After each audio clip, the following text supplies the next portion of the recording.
Because it's important to show why we're different from the enemy. Because we're not the enemy, right? We're different from our adversary. Would you agree with that? We have different morals and different values. We are not the enemy, sir. We have different morals and we have different values than the enemy. We have a code, a uniform code of military justice. So the answer to that is inside yes. our formations that You're not trying to compare us to Al-Qaeda and ISIS, are you? We're different. I know the code of the United States military and army that I signed You up can't for. tell me whether we're Raise my different? right hand. You're not willing to say we're different? Of course we're different. Okay, thank you. It's absurd.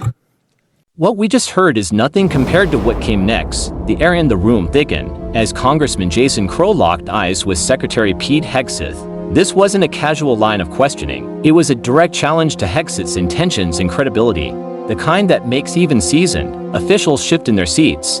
Crow wasn't searching for sound bites or cheap headlines. He was forcing a confrontation about what leadership, loyalty, and values really mean for America's future. And from the moment he began, you could feel the tension rise. Secretary Hegseth, we have a lot of things in common. In fact, our careers started the same way. We were both infantry officers. We were both platoon leaders. We both deployed our platoons to combat in a counterinsurgency environment. There are very few better leadership training grounds than that experience, and it's that experience that I want to transport us back into time, back to Lieutenant Hegseth and Lieutenant Crow. There are a lot of things that make a leader and that make a unit effective. Would you say that unit cohesion is important? Unit cohesion amongst many is very important, yes, sir. It's an important element. And part of that is making sure that all members of your unit felt included in that team, correct? Far more important that every member of that unit felt capable to do the mission and united in that mission. But that they were included and felt part of the team as well. I wouldn't use the word inclusion, sir, but yes, they were cohering as a team, yes. And that you reduce tension and infighting and points of tension between your platoon members so that you can focus on the mission. That was a part of the regular job. Absolutely. That's why I've said that our diversity is our strength is the single dumbest phrase in military history. And words because are important. Our unity is our strength. And words. So unity amongst members, despite differences of backgrounds, race, whatever that is. And I agree with you on that. Together on a mission. And words, part of that is words are important and setting the tone is important, correct? When you're a leader. All aspects of leadership, mostly leading by example. Did you ever tell them your political affiliation? Guidance. Did you ever tell your platoon members your political affiliation? We certainly discussed lots of topics, and I'm sure my political affiliation. Did you ever ask them theirs? No, their political affiliation was never a concern to me. Because it's important that everybody feel included and that people weren't excluded, correct? That would be antithetical to leadership. I'm sure my platoon contained Republicans, Democrats, and Independents, and I had no idea what their affiliation was. Okay, that was actually my next question, so I appreciate you answering that. You led your unit in a counterinsurgency environment, and you interacted with civilians, correct? Interacted with members of the civilian population in Iraq, sure. Yep. And you were, in fact, a COIN instructor, a counterinsurgency instructor, correct? In Afghanistan in 2011 and 2012, I was the senior counterinsurgency instructor. And you signed off on a manual. There's actually a counterinsurgency manual that you signed off on and helped create. And your name is on that manual, correct? We were a part of creating a lot of content at the COIN Academy, yes. Do you remember this portion of the manual? It says, if you've killed 2 innocents, you've set yourself back more than you've moved forward. Do you still agree with that? I would have to take a look at the manual, but obviously no one in warfare is seeking to kill innocents. Okay. Because it's important to show why we're different from the enemy. Because we're not the enemy, right? We're different from our adversary. Would you agree with that? We have different morals and different values. We are not the enemy, sir. We have different morals and we have different values than the enemy. We have a code, a uniform code of military justice. So the answer to that is inside yes. our formations that You're not trying to compare us to Al-Qaeda and ISIS, are you? We're different. I know the code of the United States military and army that I signed up for. You can't tell me whether we're Raise my different? right hand. You're not willing to say we're Of course different? we're different. Okay, thank you. It's absurd. That's why I'm trying to reconcile the fact that we learned many of the same lessons as platoon leaders about unit cohesion, making sure that people were included, that we didn't ask people's political affiliation, that we interacted respectfully with civilian populations, that what a leader says matters, that the tone you set matters, that we are not the enemy, that we are different from them, we lead differently, we have different morals. How can I reconcile that experience and those lessons learned from Lieutenant Hegseth to now Secretary Hegseth, where you say things like what you just saw here, making us equivalent on the same standards as our adversaries, doing the same things that ISIS and Al-Qaeda would do? How can you possibly reconcile that? I can't. And just the other day down at Fort Bragg in our beloved 82nd Airborne Division, sitting there while we politicize the military and pull our paratroopers into politics, booing elected officials, booing politicians with whom you disagree.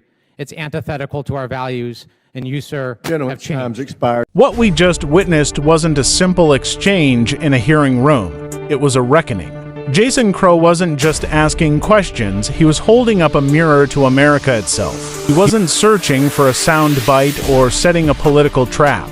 He was demanding something far more uncomfortable, an honest conversation about who we are, what we claim to stand for, and why that matters at this fragile moment in our history. Both Crow and Hegseth once wore the same uniform. They stood in the same boots, leading platoons of young soldiers through the chaos of counterinsurgency warfare. That bond is no small thing. War is the harshest of teachers. It strips away illusions, it tests every weakness, and it forces lessons on you that stay for life. And in this exchange, Crow was reaching back to those lessons, not for nostalgia, but as a yardstick against which to measure the leader Pete Hegseth has become.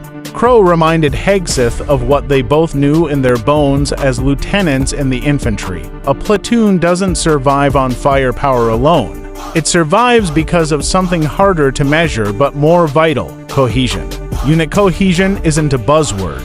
It's the difference between a unit that holds the line under fire and one that falls apart. Cohesion is built on trust, respect, and inclusion. Soldiers don't stop mid-battle to ask who voted red or blue. They don't care about your political affiliation when the bullets start flying. What matters is whether you can trust the person next to you, whether you know they'll stand by you, cover your flank, and put the mission above their own pride. Crow's point was clear. You don't build that kind of trust by dividing people. You build it by making sure everyone feels they belong, no matter their background, their faith, or their politics. That's not a weakness, that's strength in its truest form. Hegseth tried to minimize it, saying he wouldn't use the word inclusion, but Crow pushed back. He knew, and every veteran watching knew, that those bonds of trust and respect aren't optional extras. They are survival itself. Crow then took the conversation to an even deeper place: counterinsurgency doctrine. Both men had lived it. Hegseth even taught it as an instructor in Afghanistan and helped sign off on a manual that spelled out the basic principles. In counterinsurgency, winning isn't about killing the most enemies. It's about winning hearts and minds. It's about showing the civilian population that you are different from the insurgents, that you fight with restraint, that you hold yourself to a higher standard. The manual that bore Hegseth's name made the lesson plain. If you kill innocents, you set yourself back more than you move forward. You don't just commit a tragedy, you lose the very war you're trying to win. So Crow asked the question that should have been simple: aren't we supposed to be different from our adversaries? Don't we lead with different morals, different values?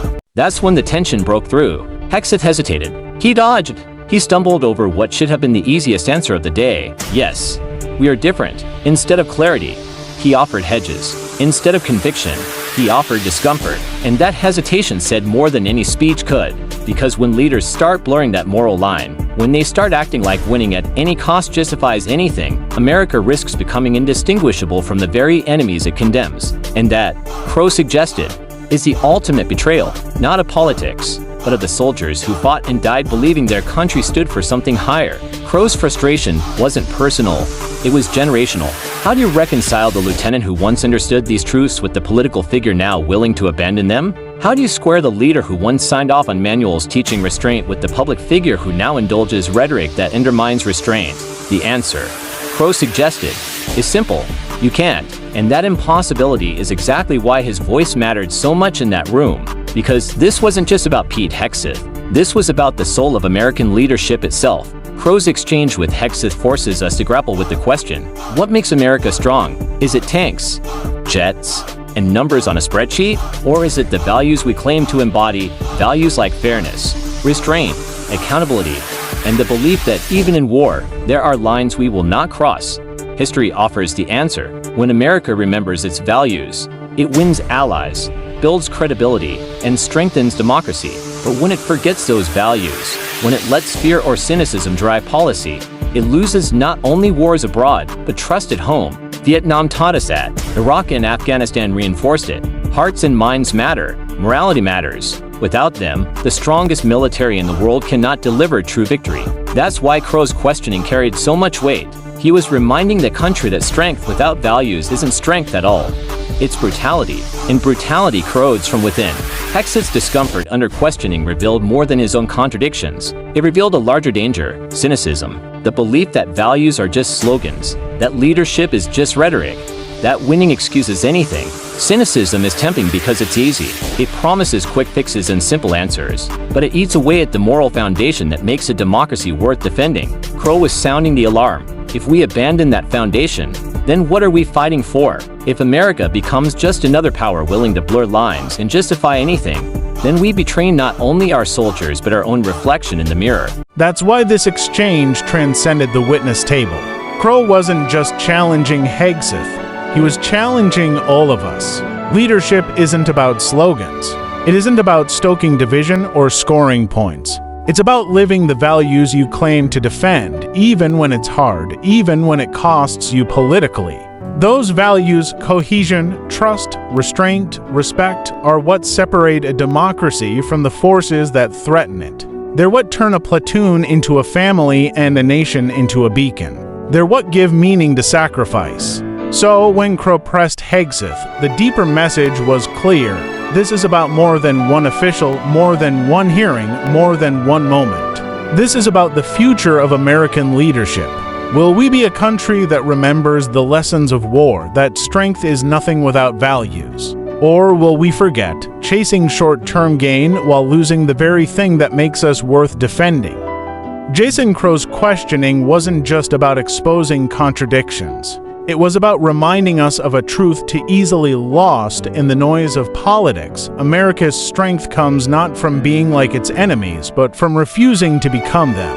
And so the real takeaway is simple but urgent. If we want a democracy that survives, we need leaders who live by the values they preach. We need citizens who refuse to let cynicism hollow out our institutions. We need to remember that democracy doesn't defend itself. It takes people who care enough to demand better. That's why Crow's voice matters. Because in holding Hegseth accountable, he was also holding us accountable to remember, to resist, to insist that America be different. Not just in our rhetoric, but in our actions. Because if we stop being different, then what exactly are we fighting for? If you like this video, please like and subscribe because you don't want to miss what is coming next.